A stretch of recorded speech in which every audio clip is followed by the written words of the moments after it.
Congressman Jervy Luistro. May comment? Basahin natin. Luistro, iginigit na hindi basta-basta pwedeng imbestigahan ang confidential funds ni Speaker Martin Romualdez at ng Pangulong Bongbong Marcos. Anong masasabi niyo dito, guys? Well, for me, at bakit hindi pwede, madam? Kay VP Sara nga, halos lahat, kinalkal nyo na. Mapabank records, tax records, her businesses, and even her personal lives nang dahil lamang sa aligasyon yung misused of the 125 million confidential funds. And now, with the speaker and the president with billions of confidential funds, hindi pwede?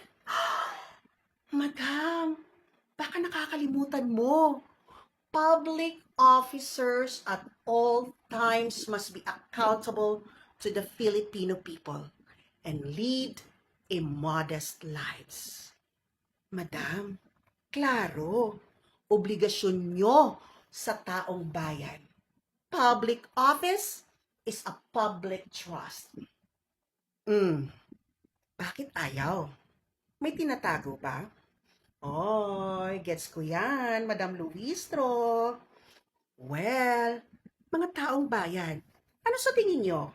Bakit ayaw ni Madam? It's a Saturday. Have a great day, everyone. Bye.